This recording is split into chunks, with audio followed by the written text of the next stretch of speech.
বৃষ্টি ভেজা দিনের শুরু। আজকে সকালটাও শুরু হয়েছিল বৃষ্টি ভেজা দিয়ে।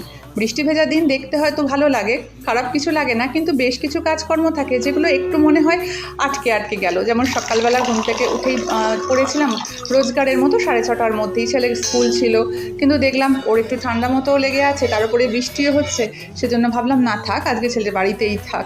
তো সকালটা শুরু হয়ে গেছিলো তাই এইভাবে, যেহেতু হাতে ওই সময়টা এক্সট্রা হলো, ছেলেকে স্কুলে দিতে যেতে হলো না, ওই সময়টাই আমি ভাবলাম আমার নিজেরও একটু টেক কেয়ারও করা হয়ে যাবে, তার সঙ্গে একটু বসে হাজব্যান্ডের সাথে একটু গল্প করাও হবে। তো আজকে এই আমাদের সকালটা শুরু হয়েছিল ঠিক এভাবে, তারপর ব্রেকফাস্ট বানানো হয়েছিল, সবই হয়েছিল, কিন্তু সকালের শুরুটা এরকম ছিল। এখন যত বয়স বাড়ছে না, এখন বয়স তো বাড়ছেই, কারণ বাচ্চারা বড় হচ্ছে মানে আমাদের বয়স বাড়ছে, তত বুঝতে পারছি জীবনে সব থেকে গুরুত্বপূর্ণ যেটা, সেটা হচ্ছে আমাদের স্বাস্থ্য।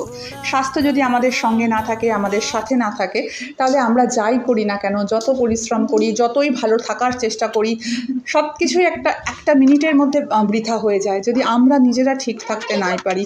আগে আমার হাজব্যান্ডও এটা খুব একটা বুঝতো না, ওই প্রচুর তেল ঝাল মশলা আমাদের খাওয়া হতোই, কিন্তু এখন সেটা অনেকটা কন্ট্রোল করা হয়ে গেছে। ওই শনিবার বা রবিবারটা একদিন ছেড়ে দেওয়া হয় পুরো চিট ডের জন্য, এবং আমার মনে হয় একটা দিন চিট ডে হিসেবে সবারই রাখা ভালো, কারণ একটা দিন ব্যতিক্রমী তো সবাই চাই, আমরা প্রত্যেকটা মানুষই চাই হয়তো ব্যতিক্রমী, কিন্তু সোম থেকে শুক্রবার তুমি যেহেতু একদম পুরো রুটিনের মধ্যে দিয়ে তোমাকে চলতে হয়, সেজন্য সেইটুকু মেনটেন তোমার নিজের জন্য ভীষণ দরকার। আর নিজের জন্য বলে তো এখন কিছু হয় না, নিজের জন্য মানে আমি ভালো থাকা মানে অনেক কিছু একসঙ্গে ভালো থাকা। যত বয়স বাড়ছে তত দায়িত্ব বাড়ছে, দায়িত্ব বাড়ার সাথে সাথে মনে হচ্ছে বাবা মায়েদের বয়স হচ্ছে, ছেলে বড় হচ্ছে, বাচ্চারা বড় হচ্ছে, নিজেদের অনেক কিছু একসঙ্গে সামলানোর আছে, সেজন্য আরও বেশি করে মনে হয় একটু নিজের প্রতি আরেকটু বেশি যত্নবান হওয়া প্রয়োজন থাকে। তোমাদেরও মনে হয় না? দায়িত্ব বাড়ার সঙ্গে সঙ্গে আমাদের অনেক হয়তো ম্যাচিউরিটি চলে আসে।